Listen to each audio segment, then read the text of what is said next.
Hello, welcome to a new lecture. This will cover translations more. We'll finish up with this lecture on how to do translations from English into propositional logic. So we need to learn what a well-formed formula is, and we need to be able to identify the main operator of a statement in propositional logic.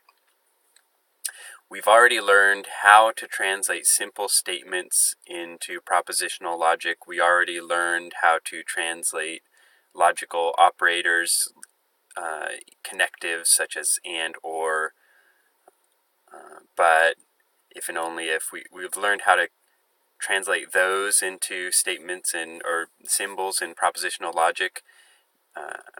But one thing we haven't learned is how to make a grammatically correct statement in propositional logic. That's where rules for well-formed formulas come in.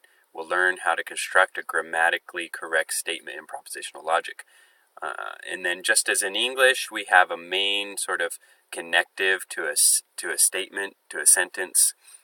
We'll have to be able to identify the main connective or operator for a statement in propositional logic. So those are the two things we'll cover today. So first we'll cover well-formed formulas.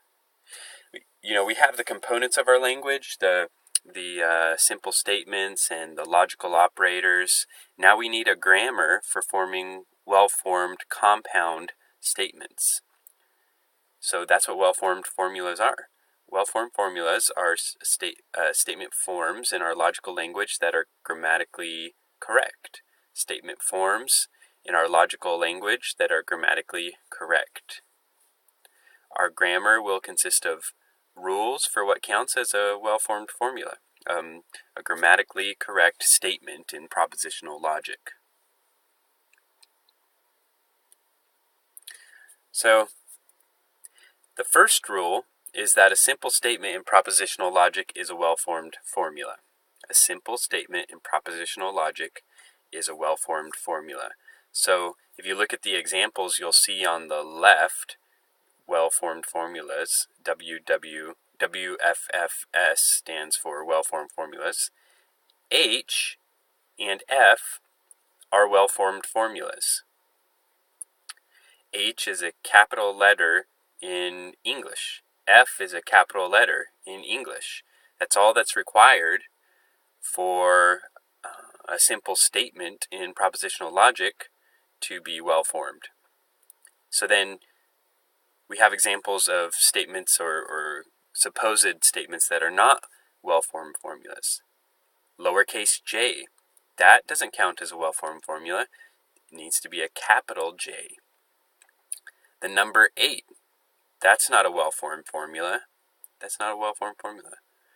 And neither is a picture of a horse, right? So we have this rule for translating a simple statement in English into propositional logic that enables us to all be on the same page, so that whenever you translate a simple statement from English into propositional logic, we're all doing the same thing, so there's no confusion from one person to the next.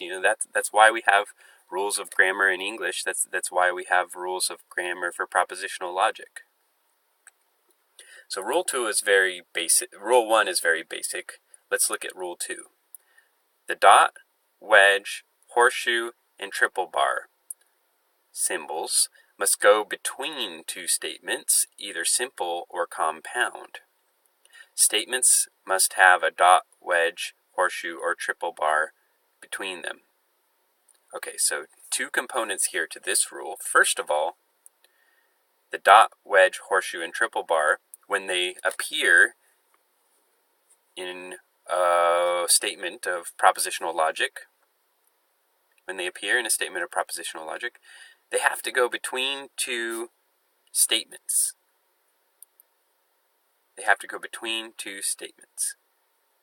And then also, statements must have either a dot, wedge, horseshoe, or a triple bar between them. So you can't just squish P, Q together. You can't just throw the horseshoe onto the page without a statement on one side and a statement on the other. That's the rule. Notice that the logical operator tilde is left out of this.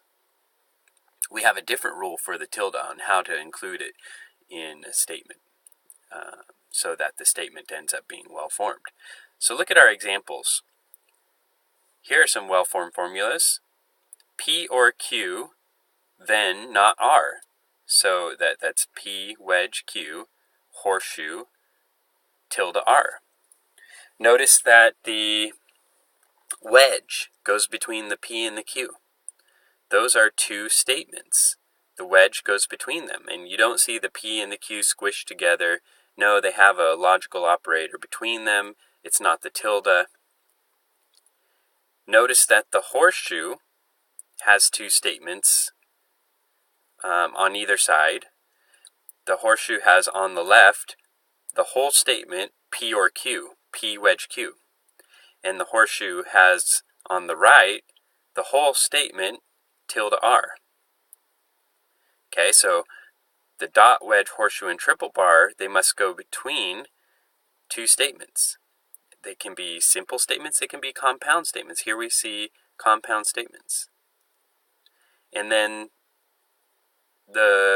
statements, whether simple or compound, must have some operator between them in the set dot, wedge, horseshoe, triple bar. Just one of those.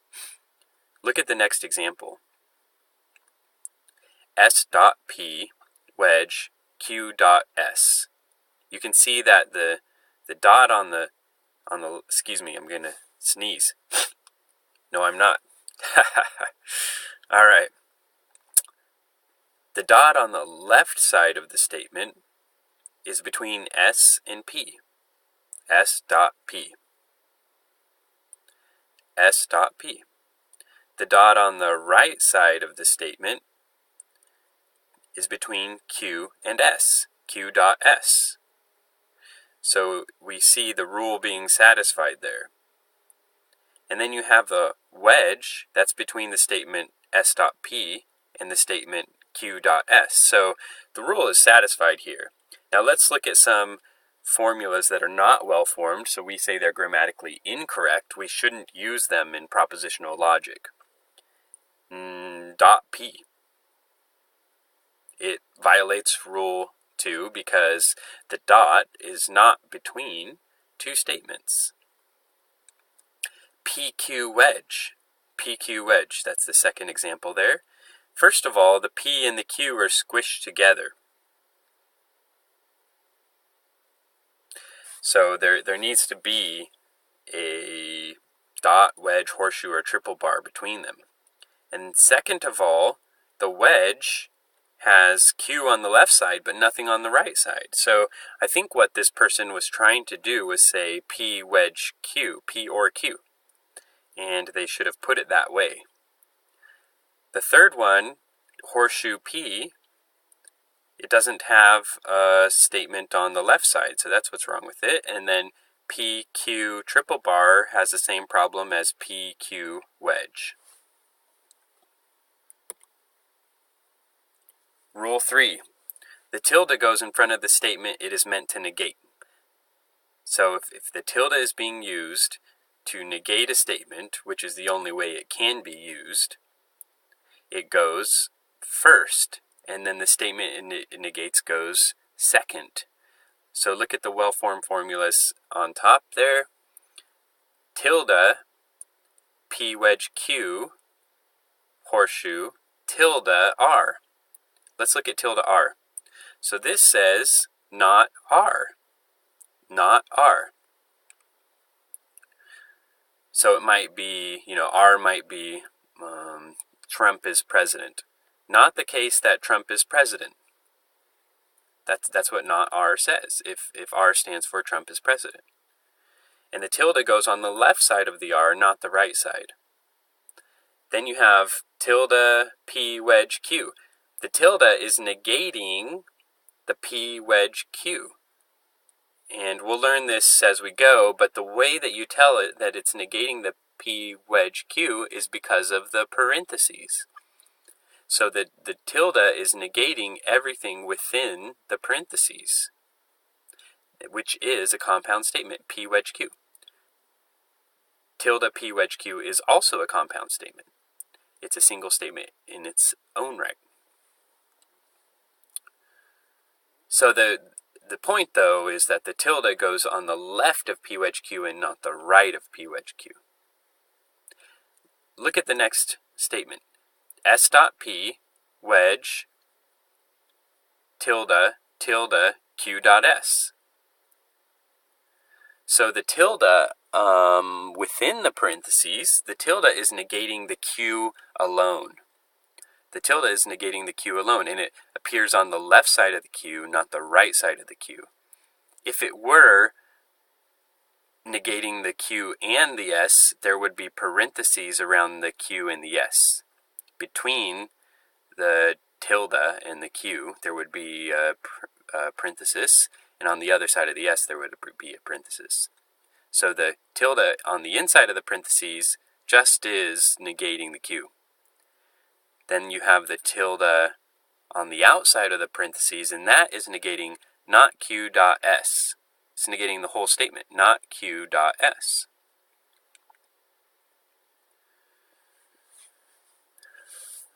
So then we have some examples of not well-formed formulas. The P has the tilde on the right side. The P wedge Q has the tilde on the right side. The tilde S dot P tilde has an unnecessary tilde and it appears in the wrong spot.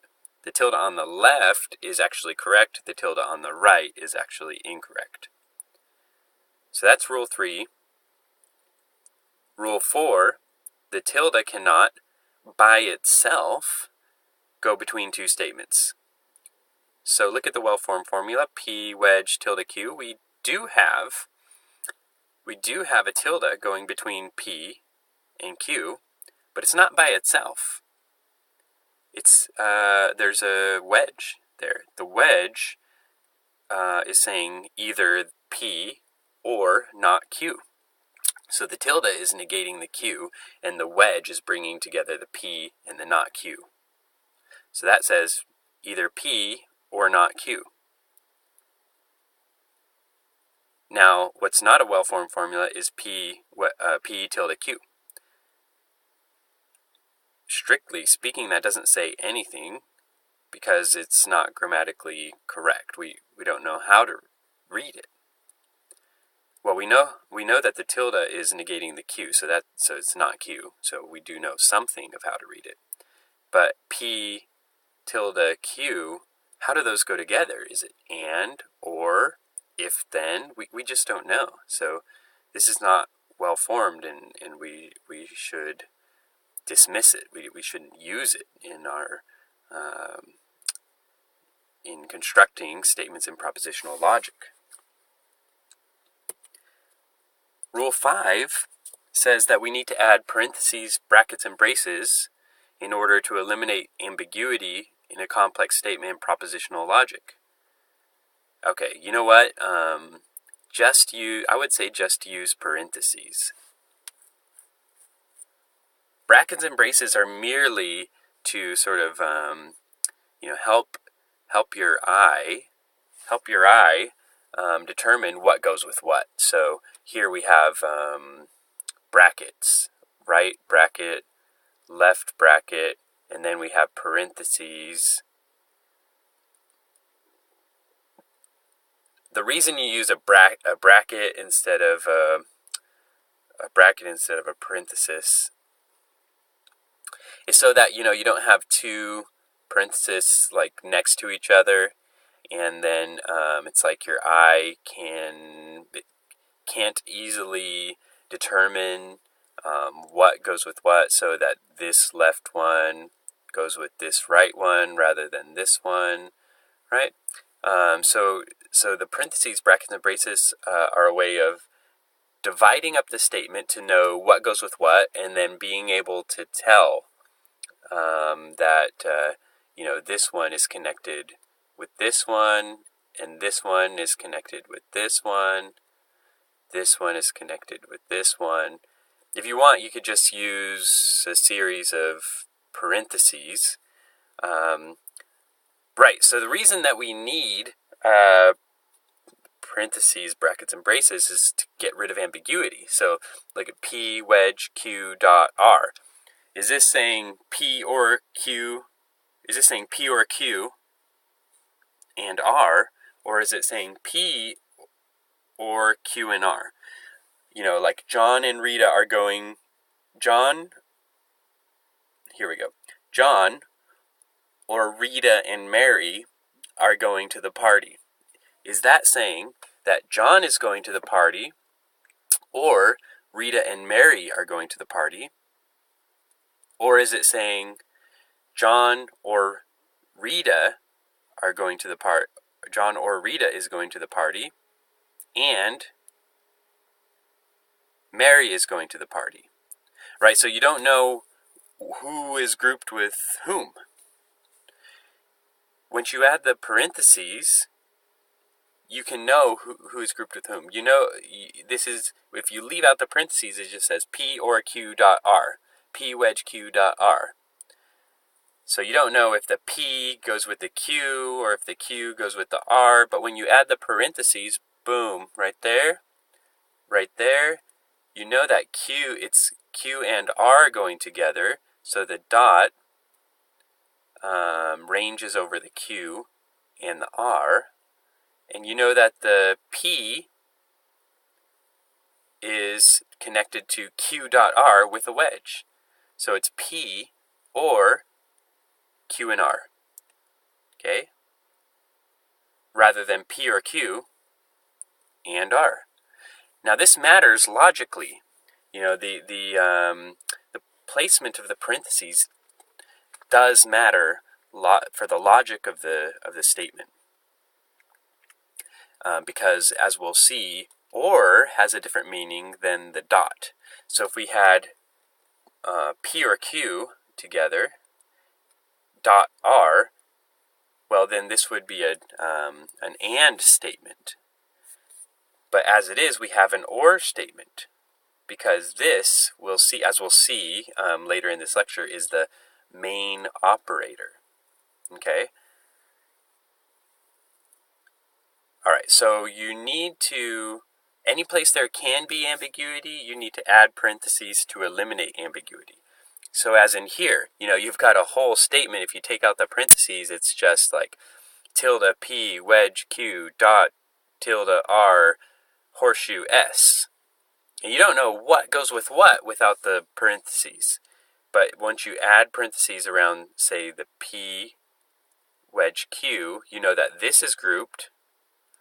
You add parentheses around tilde R horseshoe S, you know that this is grouped. And you don't need like further parentheses, like say around the tilde R. You don't, because you know that the tilde R is the left side of the horseshoe. Just adding parentheses doesn't eliminate any ambiguity. You don't need parentheses around the S either. You know that the S is just the right side of the horseshoe. Okay, and then you have this whole thing being negated. So P or Q dot tilde R then S, or tilde R horseshoe S, that whole thing in here has brackets around it, and then the tilde comes outside of it. So now we know that the tilde is negating this whole thing right here. The tilde is negating this whole thing. If these brackets weren't here, boom, you get rid of them, then the tilde would just be right in front of the P wedge Q, and it would mean that it was negating the P wedge Q. So see how that changes the logic of the statement? If it's negating the P wedge Q, it's not negating this whole thing. But when you add the brackets, you can see that it's negating the whole entire inside of the brackets, rather than just P wedge Q. So then you've got not the case that this whole thing, rather than not the case that P wedge Q, and not the case that R, then S. Okay, now we have not well-formed formulas down here. So you have the parentheses around the not R. Well, you see a violation of one of the former rules because, where did my arrow go? There it is. You see a violation of one of the former rules because you see, oh my gosh, okay. You see that the dot doesn't have a statement on the other side of it. It's parenthesis blank dot R. You need to complete the statement, you need a simple statement in here. So this maybe should have gone around the Q. Then you have Q dot R or P. And this one, it's ambiguous. Oh yeah, so same statement as here, but the ambiguity is there. There's no the ambiguity is still there, right? Okay, so you have P or Q dot R, where you don't know, is this a dot statement or is this a wedge statement? Is it saying P or Q and R, where Q and R are grouped together, or is it saying P or Q, where P or Q is grouped together, dot R? It's ambiguous. And then this one, same as that. That's a repeat, shouldn't be there. And then this one is just lots of ambiguity. It's this statement here without any of the parentheses. So like here, yeah, you've got the negation going on the P, whereas up here it's going over the whole statement. So this is correct technically, tilde P, but if you intended for the tilde to be over the whole statement, then you failed, because here it only covers the P, not the entire thing. And then you have wedge Q dot tilde R. Well, now you don't know, is this P wedge Q grouped together or is the Q dot R grouped together? Plus you've got this horseshoe S. So is this whole thing the left side of the horseshoe and then this is the right side? Obviously this will be the right side. Or is it just the not R that's the left side and then this is distinct?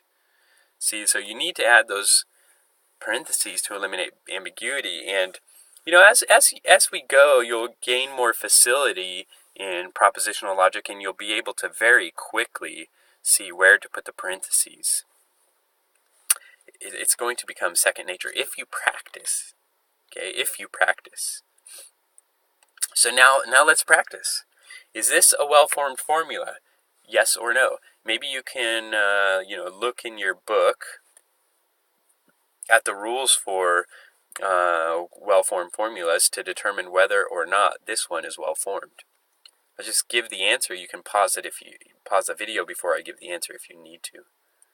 Yes, it is a well-formed formula. You can check the rules to see for yourself, but you've got the dot here separating the Q and the not P, so you're good to go there.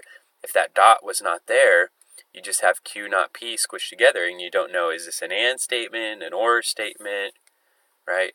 You've got the wedge right here.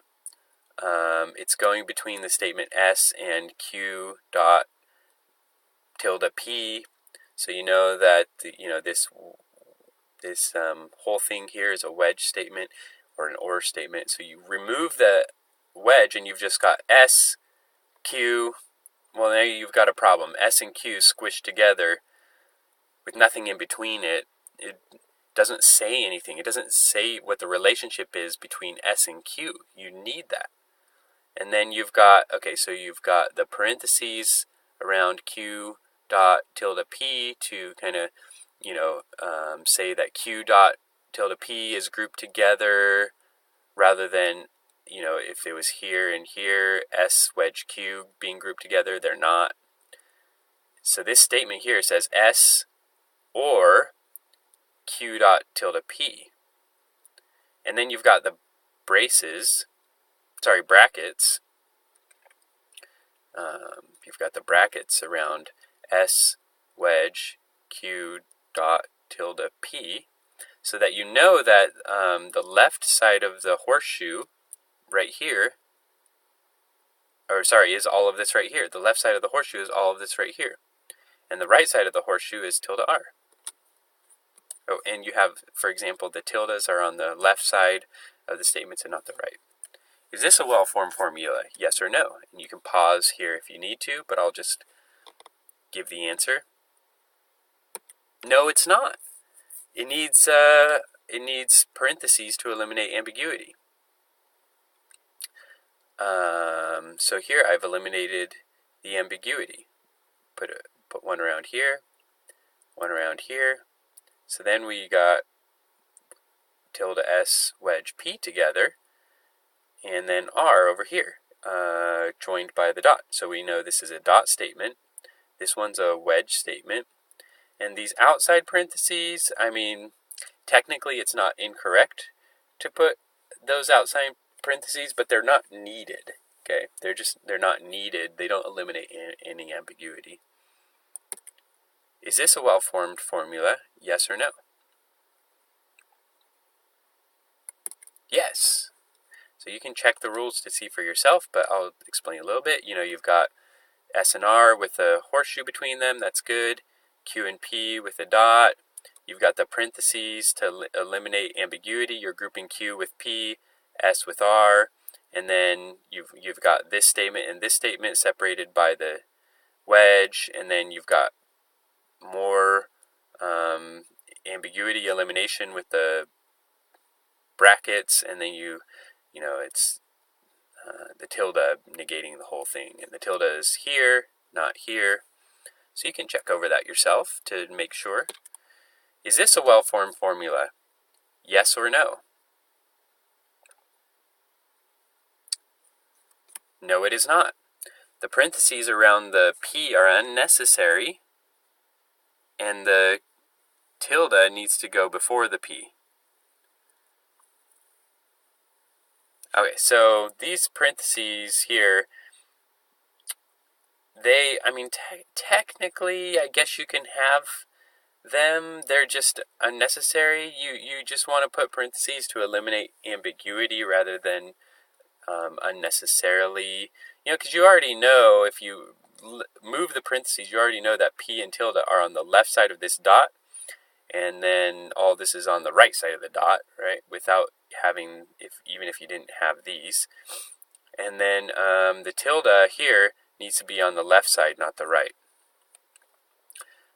Okay, so that's the end of what it is to be a well-formed formula, how to construct grammatically correct statements in propositional logic. Now we'll cover the main operator for statements in propositional logic.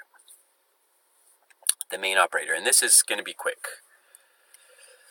So this is the logical operator that has in its range the largest component or components in a compound statement.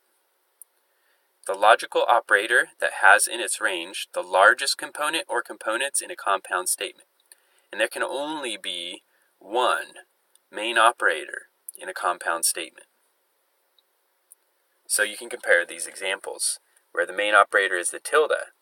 Look, this tilde, it ranges over everything within these brackets. Everything. So it's the main operator. So we would say this is a not statement. Or we could say it's a tilde statement. And then you see this dot. This dot isn't the main operator. It only ranges over the P wedge not Q, which is quite a bit, you know, but not as much as the tilde. And this, the dot also ranges over the R horseshoe S. So it has as its left side P wedge tilde Q, as its right side R horseshoe S. But it doesn't have the entire statement within its range because you've got the tilde outside. Think of it like Game of Thrones, you know. Who's the king with the most land kind of thing? Who's the king that rules over all the others? This tilde is the king. It rules over, or the queen, why not? The tilde rules over all of this. The dot just rules over this and this. The dot is subservient to the tilde. And here you've got the lowly peasant horseshoe. It just reigns over the R and the S. That's it. Maybe it's a land manager. Okay, then you've got the wedge over here. It just has within its range the P and then not Q. And then the tilde, this tilde just ranges over the Q. All right. So once you take off the tilde and the braces, you get this statement where the main operator is the dot, Maybe the dot killed off the tilde. And so, I don't know why I'm still going with this analogy, Game of Thrones analogy, but I've never even seen Game of Thrones. But the dot ranges over this P wedge tilde Q and R horseshoe S, so it ranges over the entire statement, whereas the wedge just, ranges over everything within the parentheses, the same with the horseshoe over here, and then the tilde just ranges over the Q. Okay, here you've got the main operator as the wedge. It has as its left side the P, and as its right side all of this. All of this.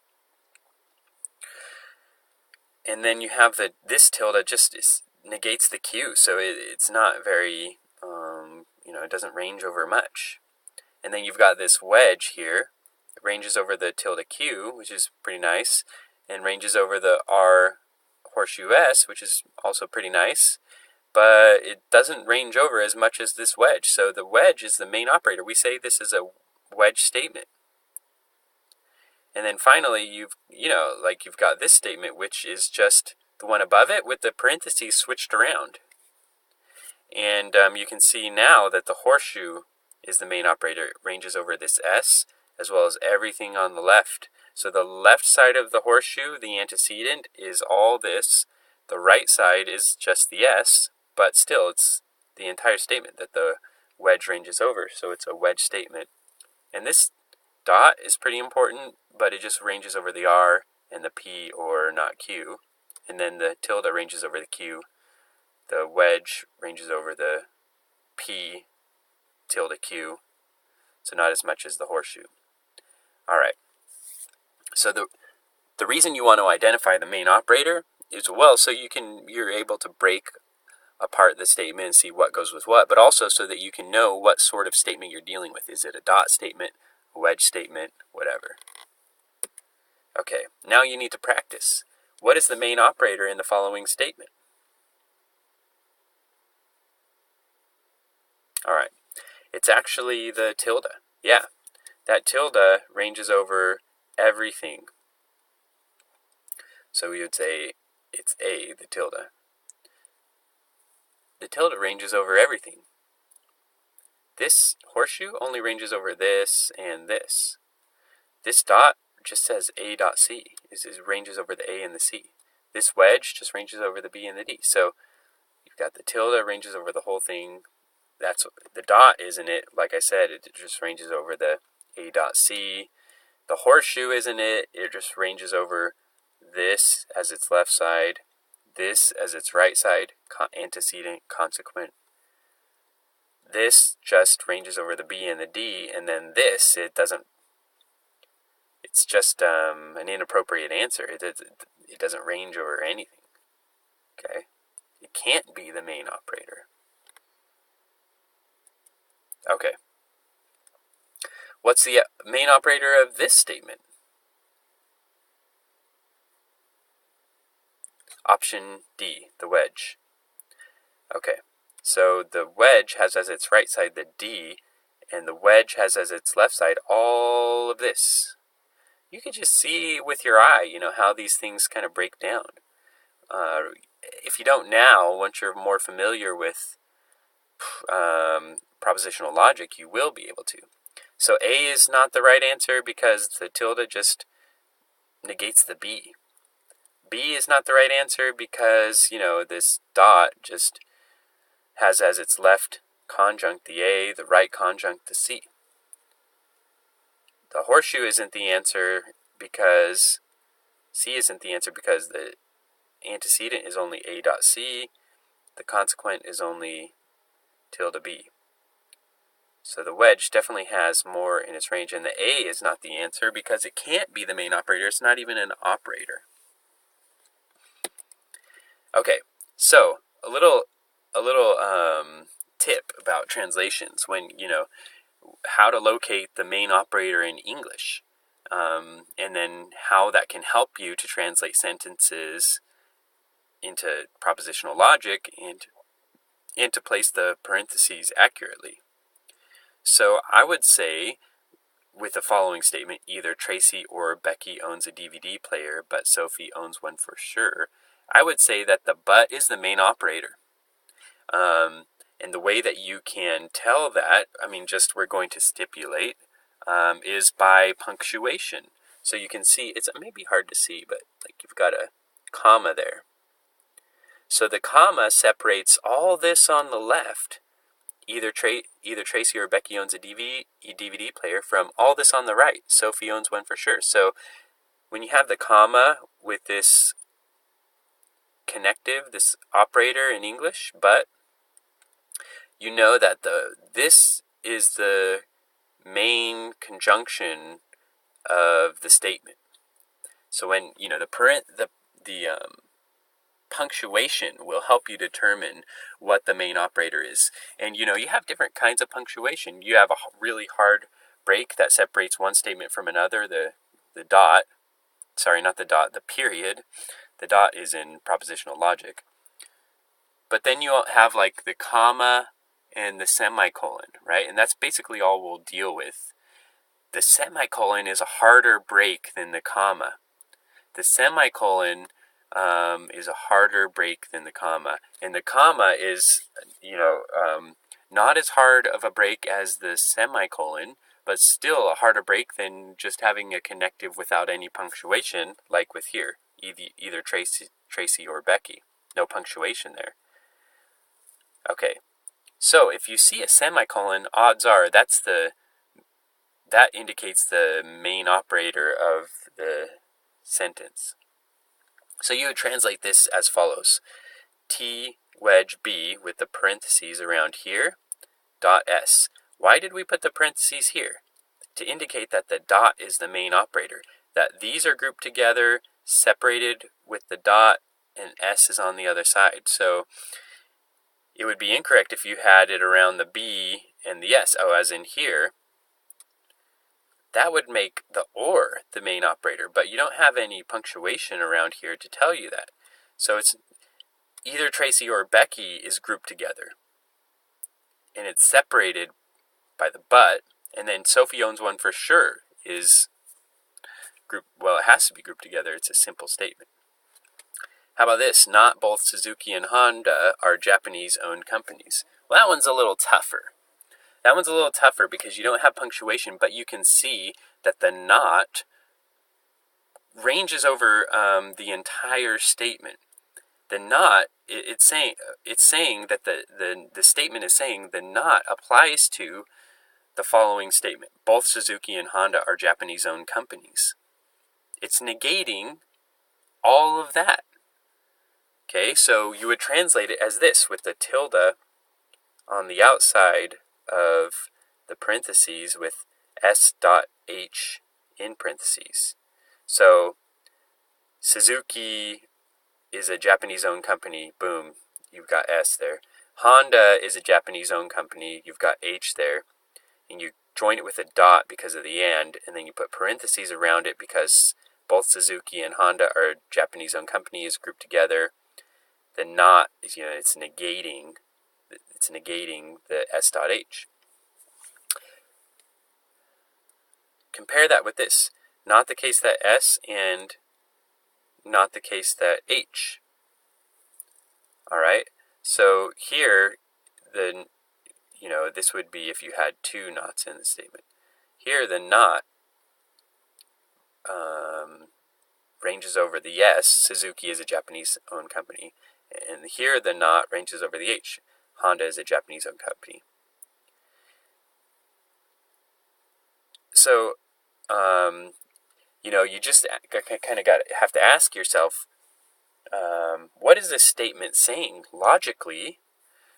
Which sort of operator is acting as the main operator of the sentence? Is it and? Obviously not, because and is within this statement and not comes outside of it. And you can see that when given the choice between and not, then not is the main operator. Okay, here I just want to give you a tip, because we're done with our instruction on how to translate statements from English into propositional logic. I want to give you some tips for translation, some steps you can follow. Okay, so 3 steps. 1, you identify the English connectives when you're dealing with an English statement that you're trying to translate into propositional logic. You identify the English connectives and you replace those connectives with logical operators. So we have the statement that we had before, not both Suzuki and Honda are Japanese-owned companies. First, I identify the English connective. So I circled the not, circled the both and the and. The both and the and, those actually operate as one operator, both and. So how would you translate the not? Well, you translate that with a tilde. How do you translate both and? With the dot. So what I've done is identify the English connectives and then replace them with logical operators. So that I have tilde, Suzuki, Honda, dot are Japanese-owned companies. Maybe this dot, could be here. But right now we're just not so much worried about where the dot should go. We're just worried about finding the connective and then translating it with the dot. So then you identify the statements in the sentence and you replace statements with statement letters. So Suzuki it's actually 2 statements couched as one statement, right? You've got the statement Suzuki is a Japanese-owned company, and you've got the statement Honda is a Japanese-owned company. Those are 2 simple statements. You can represent Suzuki is a Japanese-owned company with S, and you can represent Honda is a Japanese-owned company with H. Okay? So what we do is we identify the statements and then replace those statements with statement letters. So I identified Suzuki as a Japanese-owned company, replaced it with S. I identified Honda is a Japanese-owned company, replaced it with H. And, we've got the dot in between here because what it's saying is Suzuki and Honda are Japanese-owned companies. But then it's negating it out here. But as of yet, you don't know, is the tilde negating Suzuki is a Japanese-owned company, or is the tilde negating Suzuki and Honda are Japanese-owned companies? That's why it's important to find the main operator. Okay? So 3 is you insert parentheses, brackets, and braces based on the structure of the statement. This claim here, based on the structure of the statement, what that means is based on where the main operator is found in the statement. So we already talked about why not is the main operator for this statement. Because what you're saying is not the case that Suzuki and Honda are Japanese-owned companies. And you're not saying something like this. Not the case that Suzuki is a Japanese-owned company and Honda is a Japanese-owned company. You're not saying that. You're negating both of them. Okay, so you're not saying this, you're saying that. So what you've done is you've put parentheses around here to show that this is grouped together and then this negates the entire thing. Suzuki and Honda are Japanese-owned companies. That's what the inside says. And then you're saying not the case that all of this. So those are some tips for translation. You identify English connectives, replace connectives with logical operators, identify statements replace statements with statement letters, and then insert parentheses, brackets, and braces, or you could just stick with parentheses based on the structure of the statement. That's it. Let me know if you have any questions about translations.